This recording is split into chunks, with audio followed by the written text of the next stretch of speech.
आज यहाँ कतार दोहामा दोस्रो चोटि आउने फेरि मौका मिल्न गयो र यहाँ श्री कृष्ण प्रेमी युवाहरूको सुन्दर संगठन मैले पहिला पनि हेरेकै हुँ र उहाँहरूले त्यति बेला पनि ठुलो एउटा रिसोर्ट लिएर राम्रो रूपमा सत्सङ्गको कार्यक्रम राख्नु भएको थियो र आज फेरि श्री कृष्ण जन्माष्टमीको तयारी देख्दा मलाई ज्यादै हर्ष लागिरहेको छ। किनभने हामी सबैले हाम्रो पर्वहरूलाई, उत्सवहरूलाई, व्रतहरूलाई, तिथिहरूलाई मनाउँदा नै हाम्रो धर्मको रक्षा हुन्छ, हाम्रो संस्कृतिको रक्षा हुन्छ, हाम्रो परम्पराको रक्षा हुन्छ। र विशेष गरेर श्री कृष्ण प्रणामी धर्ममा धेरै पर्वहरू मनाइन्छन्। त्यसमध्ये साह्रै हर्षपूर्ण, आनन्दपूर्ण, उत्साहपूर्ण पर्व हो श्री कृष्ण जन्माष्टमी।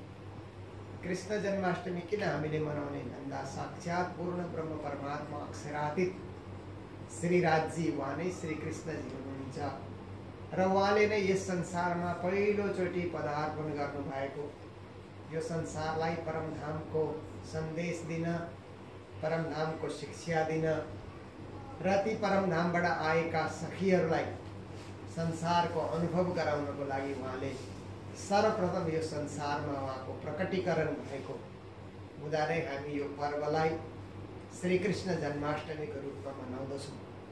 र कोही कोही बेला हामी सोच्दछौँ जन्म किन भन्ने पनि हामीलाई लाग्दछ, तर साक्षात् श्री कृष्णले नै आफ्नो गीता ग्रन्थमा भन्नुभएको छ, जन्म कर्म च मे दिव्यम, चाहे जन्म भन चाहे कर्म भन, मेरो जन्म पनि दिव्य हो, कर्म पनि दिव्य हो भनिसकेपछि त्यो दिव्य जन्मलाई नै हामी प्रकट भनेर पनि, आविर्भाव भनेर पनि, उहाँको प्रादुर्भाव भनेर पनि हामी मनाउँदछौँ। र यसपालि हामीले मनाउन गइरहेको श्री कृष्ण जन्माष्टमी 5242वां कृष्ण जन्माष्टमी हो। किनभने कोही कोही बेला लाग्दछ यो कतिवां जन्माष्टमी हामी मनाउँदैछौँ भन्ने लाग्दछ र हामीले कृष्ण सम्वत अहिले आएर हेर्दा 5242वां श्री कृष्ण जन्माष्टमी हामी मनाउँदैछौँ। र यो संसारमा श्री कृष्ण आउनुभन्दा पहिला 33 कोटी देवी देवताको पूजा हुँदथ्यो र संसारका सारा मानवले पूर्ण ब्रह्म परमात्मा भन्दा यिनै देवी देवताहरूलाई नै मानिरहेको थिए। ब्रह्मा, विष्णु, महेश अथवा भगवान नारायणसम्मलाई पूर्ण ब्रह्म परमात्माको स्वरूप भनेर सारा विश्वले मानिरहेको थियो, पुजिरहेको थियो। तर श्री कृष्णले आएर पूर्ण ब्रह्म को हो, पूर्ण ब्रह्मको स्थान कहाँ छ, पूर्ण ब्रह्मको स्वरूप कस्तो छ, पूर्ण ब्रह्मको नाम के हो, रूप के हो, लीला के हो, धाम कस्तो छ भन्ने यो सब कुरा उहाँले प्रकट गरिदिनु भयो। सारा ब्रजमा 11 वर्ष र 52 दिनको उहाँले लीला गरेर, ब्रज र रास लीला गरेर परमधामको सन्देश सारा जगतका मानवलाई उहाँले दिनुभयो। र श्री कृष्ण आउने दुईवटा, त्यसै त कृष्णको त्रिधा लीला छ, तर मुख्य दुईवटा कारण हामी बुझ्न सक्छौँ। एउटा त जगतका सारा मानवलाई पूर्ण ब्रह्म परमात्माको परिचय दिन यो पहिलो कारण हो। र दोस्रो कारण के छ भन्दा परमधामका सखीहरूले के बुझेका रहेछन् भन्दा राज्यले परमधाममा मात्रै लीला गर्नुहुन्छ, उहाँको लीला चाहिँ यो 25 पक्ष परमधाममा मात्र हुन्छ भन्ने चाहिँ परमधामका सखीहरूले बुझेका रहेछन्। तर राज्यले यो सारा विश्व ब्रह्माण्ड ती सखीहरूलाई देखाउँदा, जस्तो राजाको रानीहरूले राजाले यो दरबारमा मात्रै राज गर्नुहुन्छ भन्ने सम्झिराखेको हुन्छ, तर राजाले पुरा राज्य देखाउँदा ओहो हाम्रो राजा त यो देशकै पो राजा हुनुहुँदो रहेछ, देशकै जनताले उहाँलाई मान्दा रहेछन् भने चाहिँ त्यही परमधामका सखीहरूले पूर्ण ब्रह्म परमात्माले परमधाम 25 पक्षमा मात्र लीला गर्नुहुन्छ भन्ने सोचिरहेका थिए। तर श्री राज्यले यो सारा विश्व ब्रह्माण्ड उनीहरूलाई देखाउँदा ओ राज्यले त सारा विश्वमा नै पो राज गर्नुहुँदो रहेछ, उहाँको त लीला अचम्म प्रकारको रहेछ। परमधामको लीला हुँदा हुँदै पनि यो सारा सृष्टि पनि राज्यकै आदेशबाट अक्षरात् सम्भवति विश्वम, अक्षरलाई आदेश गरेर सारा विश्व ब्रह्माण्डको रचना पनि राज्यले गर्नुहुँदो रहेछ भन्ने सखीहरूलाई पनि आभास गराउनु थियो। र पहिलो कृष्ण आविर्भावको पहिलो कारण परमधामबाट सखीहरूलाई संसार देखाउने कारण हो। दोस्रो गोलोक धामबाट श्री कृष्णले कंसको संहार गर्नको लागि यो संसारमा आउने कारण बनेको थियो। र तेस्रो पृश्नी र सुतपा जो वसुदेव देवकीको रूपमा दोस्रो जन्ममा जन्म लिन्छन् र उनीहरूलाई वरदान पूरा गर्नको लागि विष्णु भगवानले आउनु परेको थियो। यो तीनैवटा कारण पूर्ण गर्नको लागि आजभन्दा 5242 वर्ष अगाडि मथुराको कारागृहमा सबभन्दा पहिला उहाँ चतुर्भुज रूपमा उहाँ प्रकट हुनुहुन्छ। प्रकट भएर उहाँले सम्पूर्ण आफ्नो बात बताइसकेपछि फेरि भन्नुहुन्छ यहाँ 2 हातवाला बालकको जन्म हुन जान्छ, जसलाई चाहिँ नन्द घरमा पुर्याइहाल्नु है भन्ने खालको आदेश गरेर उहाँ त्यति बेला अन्तर्ध्यान भएपछि 2 हातवाला जो त्यति बेला प्रकट हुनुहुन्छ, 2 भुजा स्वरूप जो श्याम आत्म अक्षर जो धनी धाम भनेर हामी प्रकटवाणीमा पाठ गर्दछौँ।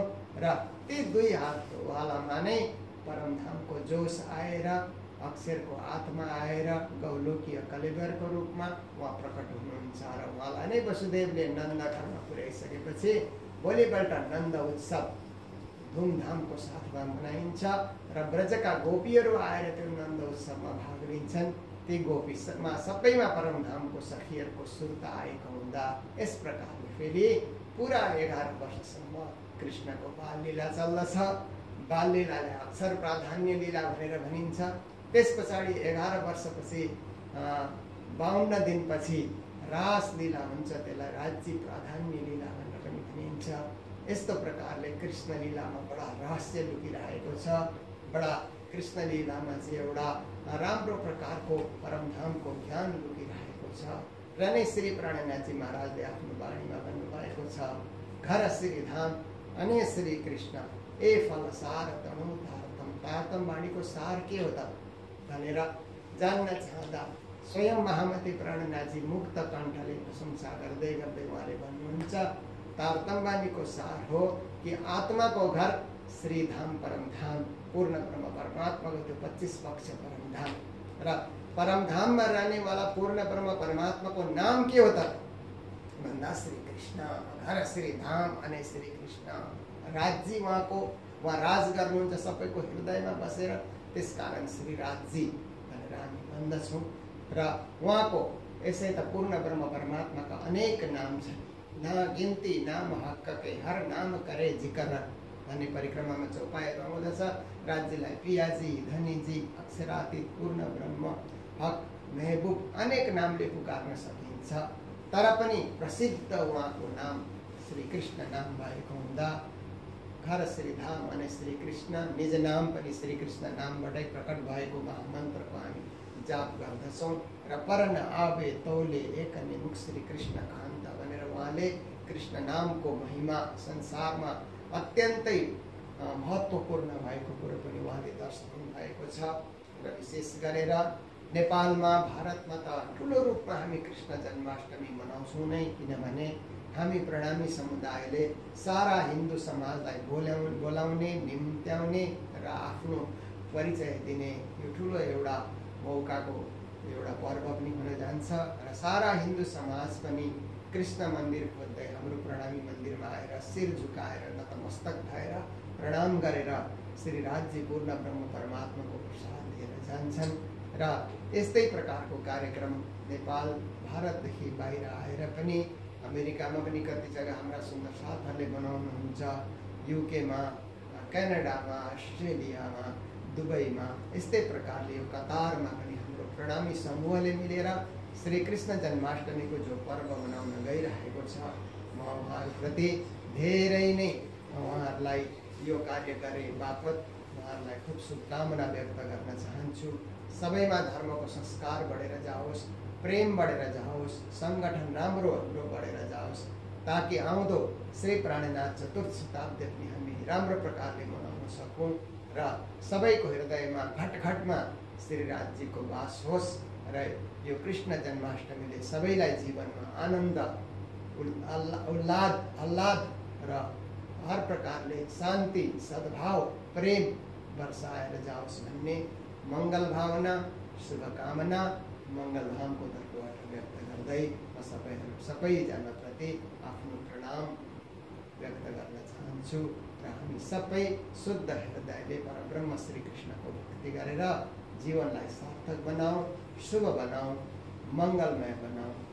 बोलो श्री कृष्ण कन्हैया लाल की जय, सद्गुरु महाराज की जय, श्री प्राणनाथ प्यारे की जय, गुरु जी मंगलदास महाराज की जय, सर्व सुंदर साथ की जय। प्रणाम।